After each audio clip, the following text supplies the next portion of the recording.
Dorothy, how much do you remember about last August? August. Welcome to our review of Apple TV's Plus original series, Servant. My name is Bill. I'm Sonia. And we're going to discuss episode 9, titled Awake. This episode was directed by Night Shyamalan and written by his daughter, Ishana Night Shyamalan. Okay.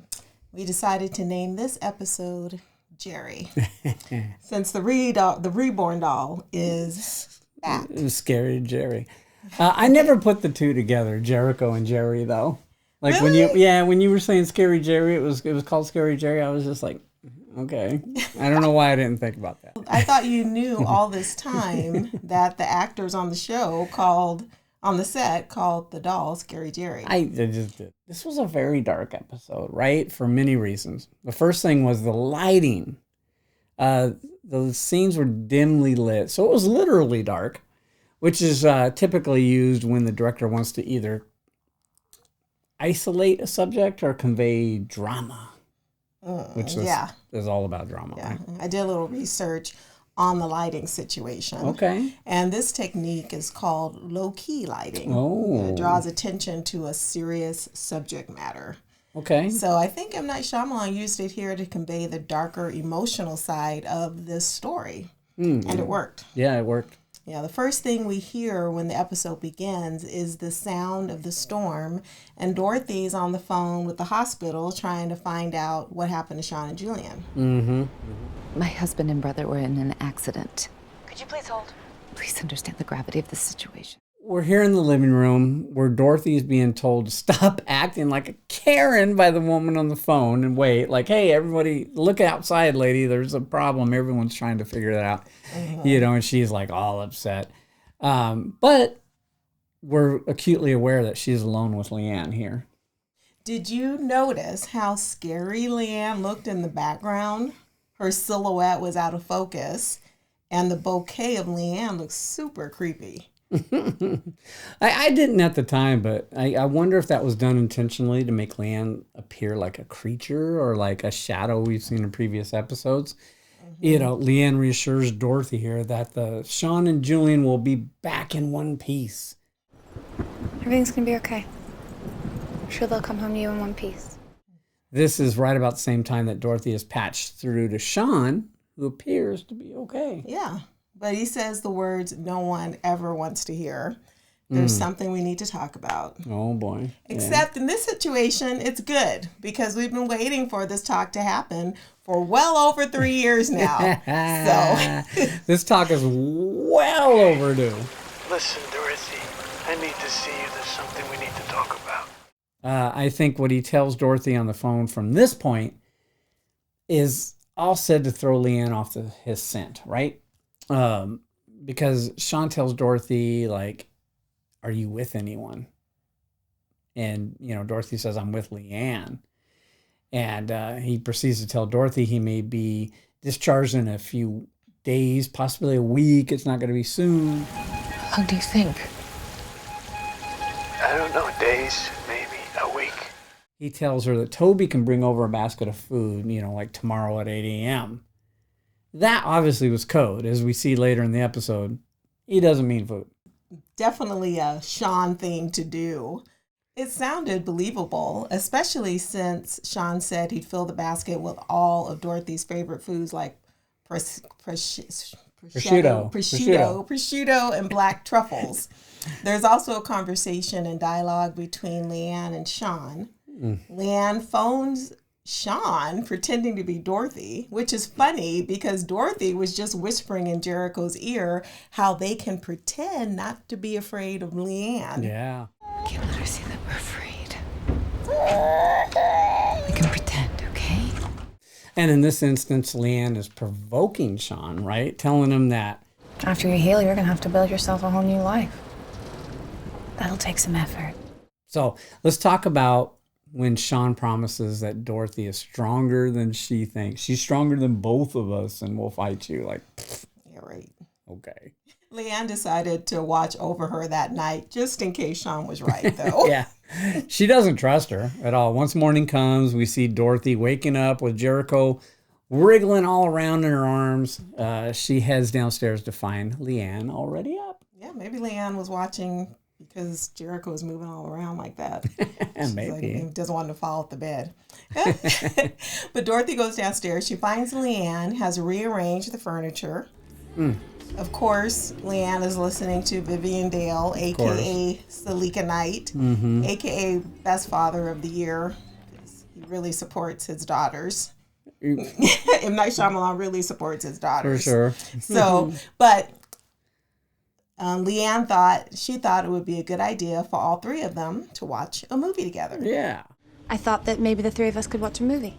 Well, we hear the doorbell, and it's supposedly Toby that rings the doorbell and drops off the basket. I mean, does he actually do it? I don't know. But they imply that it's Toby. Yeah. I don't think it was Toby. It may have been. I don't know. We had an Amazon package dropped off earlier, and you were calling them ninjas. So they split. Yeah, so maybe it could have been Julian or Sean, and they ran off, but they're really not in good health, so maybe they couldn't. Maybe it was Toby. Who knows? Yeah. Anyway, I want to know what happened with Leanne and Toby. Dorothy initially asked Leanne to get the door, and Leanne says, "I think you should get it. Toby and I," and then she stops her sentence short. Yeah. And she's actually hiding behind the door, not to see Toby. Yeah, well, they had a weird interaction, right? Last time we saw Toby was at Halloween in episode 4, called Boo, right? But in this episode, there's a letter inside the basket urging Dorothy to meet behind the construction in front of the house and to pretend like she's speaking to Toby. Leanne's right, though. Rainy days really are the best movie days. Yeah.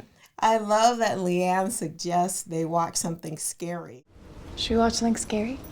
And then we see the movie they're watching is The Wizard of Oz. Some people think, it is scary. Does Leanne think it's scary? The only person that would find The Wizard of Oz scary is the witch in The Wizard of Oz. But what I thought was clever about this sequence was the closed captioning from the Wizard of Oz movie. Yeah. It said, "No, it wasn't an accident. I didn't mean to kill anybody. It was so intentional." And did you notice that the print on Jericho's outfit was a blue and white gingham, just like the print on the dress Judy Garland wore in the Wizard of Oz movie? I didn't notice that at all. Yeah. Yeah, and they did mention in that movie, it said you have no power here. Right. That was on the closed captioning as well. That was on the closed captioning, so you had to have that turned on to notice that. So I was like, ooh, and it was like, or we'll drop a house on you or something like that. Yeah, and they mentioned the shoes. Yeah. So, okay.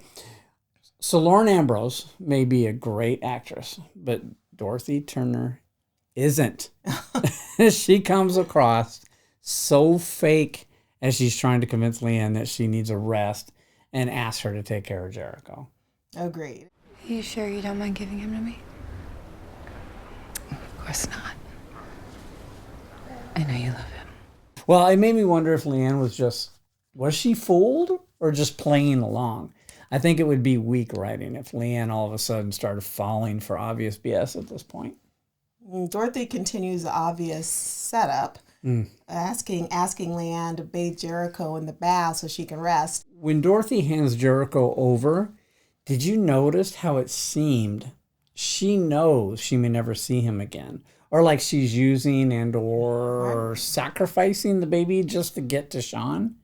It was so dramatic. I've stated many times, you guys know, that she isn't a good mom, and this just solidified that in my mind. Also, she's talking to Jericho, reassuring him. You just be strong for a little while. And I felt like she was actually talking to herself, reassuring herself. It'll be okay. Giving herself a pep talk.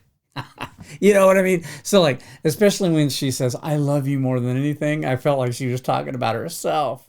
I love you more than I've ever loved I can't stand Dorothy, though. You don't feel sorry for her this episode? I didn't. The scene where Leanne walks down the hallway with Jericho, it did feel significant. Somehow as if Dorothy, like this was going to be the last time Dorothy sees the baby. Yeah. And later we find out that this may be the truth as M. Night Shyamalan gives us some insight in the behind the scenes. And we're going to talk about this commentary at the end of this review. At this point, she waddles herself down the hallway, abandoning her walker as if it was squeaking too loudly. She didn't want, Leanne to hear. And I just wondered if that was symbolic of her leaving Jericho behind. I don't know. Maybe I'm looking too far into it. But she makes it to the car where Sean and Julian are waiting. And guess where they are parked? It looked to me to be the same spot where little Jericho died at. Exactly right. We noticed that right away as we spent a lot of time on that street in that very spot as we really like that tree. Mm-hmm. Yeah. It looked like Sean and Julian were sleeping right before when Dorothy gets to the car, she's like knocking on the window. It looked like they were asleep. So I wonder how long they were sitting out there, And this is the spot of baby Jericho's demise. And what happens? What we have been waiting for years. What we have been waiting years for. Yes. All I have ever wanted. I don't care the way it ends. I just wanted Dorothy to know the truth. Sean, we need to do this. I know. What? I got to interrupt as it didn't happen how we wanted it to, though. Does it ever in the show? No, it doesn't. That's a good point. But Sean beats around the bush and asks how she knows, what she knows about from last August. And Dorothy oddly says, "Who told you that?" August.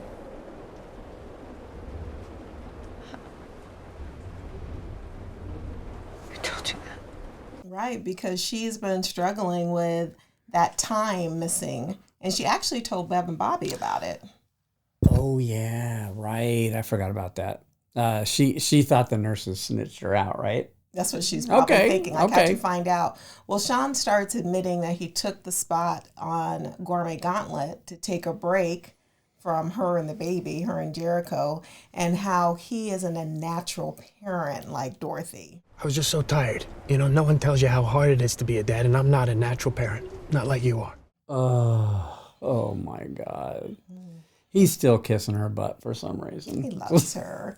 I know, it's very annoying how much he loves Dorothy. Anywho, Dorothy is like, so what, you cheated? Sean, if you're going to tell me you slept with some woman while you're in California, you can just skip it and we can talk about this when our family is safe. Like she couldn't care less if Sean cheated on her. Right. Julian starts crying. And I don't know if you guys noticed, but his cry sounded exactly like how the lion cried in The Wizard of Oz. Julian. Like exactly. So many Wizard of Oz references. Even Sean said he was a coward. Yeah. Julian confesses his mistake of not coming to help Dorothy, during that time of need because he wanted to score some drugs. Yeah. And since she doesn't believe him, he plays her desperate voicemail he has kept all these months to torture himself with. Hey, Juju, it's Dottie. I really wouldn't call if it wasn't important, but, I'm just having a really hard time. Yeah, that was awful. But I was really frustrated with how they didn't come straight out and tell her, "You killed the baby." Well, I don't know if they want to say you killed the baby. Right. But at least yeah, they skirted around the issue. They did. And for all of you that say Sean's up to no good, I hope you all feel bad because he is husband of the year for convincing this neglectful woman that it was a simple mistake and she's a great mom. I hate to go on a soapbox. No, you don't. Okay, I don't. But you were a single parent. I was a single parent. We were overwhelmed at times, and we never killed our babies. And we were poor and young, really young. Heck, I was a teenager. You were what, 22? Yeah. Yeah, geez. There's no excuse for what she did. I don't care. You can be as sympathetic as you want, but I just can't see it. Sean is a saint for forgiving her. I couldn't do that. Okay, rant over. We see Dorothy awake.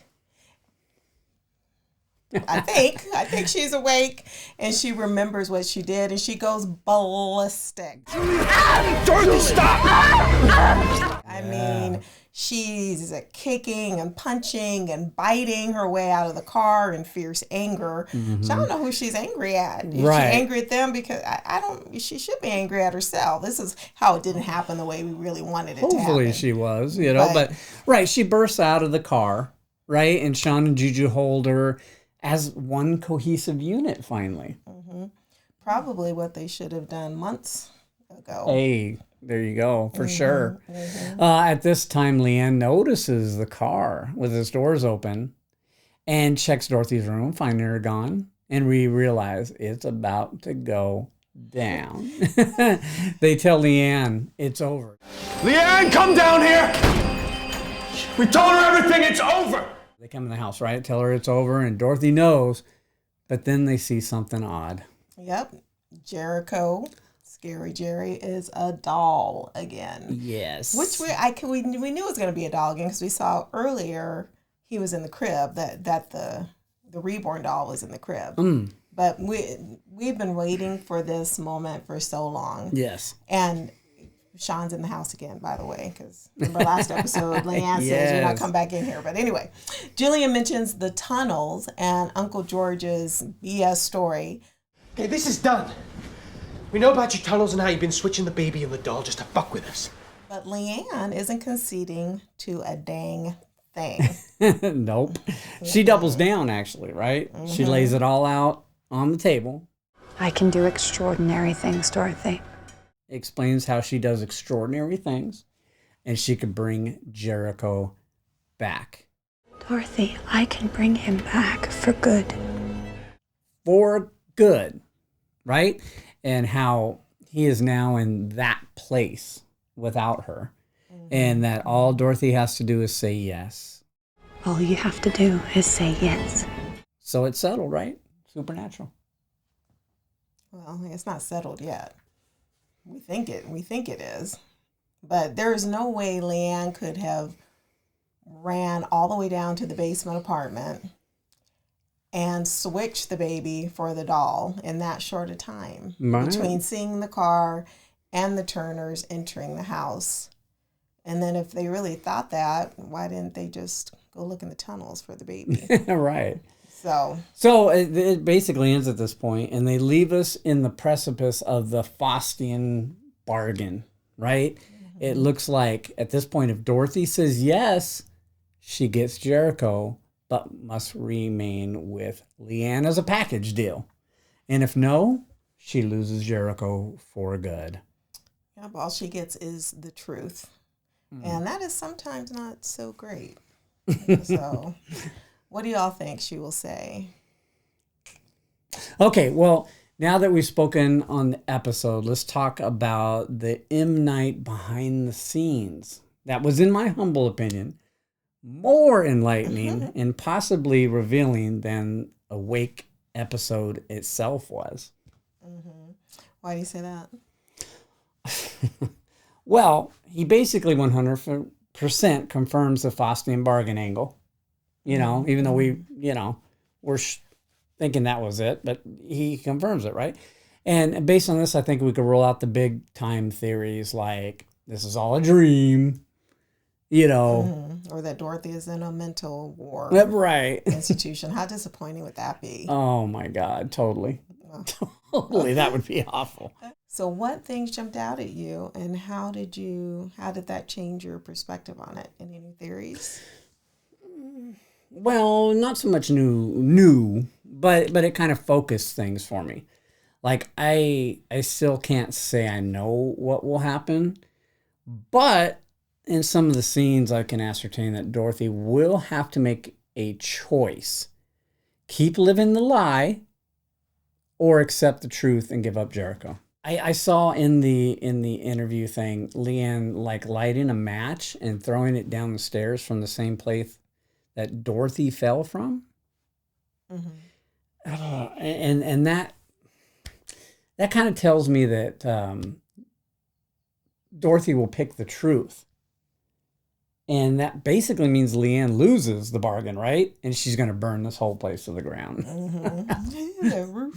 The roof is on fire. We don't need no water. Let this mother burn. It would make sense that she burns the house down. The rotting house has represented the family's relationship as they live with this lie and all the guilt and shame that comes with it. By winning the bargain and defeating Leanne, all the sludge gets burned away. Ooh, yeah, fantastic point. Like, maybe she was there to test them. You know, remember in the first season, we all thought that she was a djinn or a genie, you know, and they grant wishes, but twist those wishes to make it awful as well, right? The Faustian bargain is very, very similar. The devil may grant your wish, but in the end, it turns out to be worse than if you never achieved it in the first place.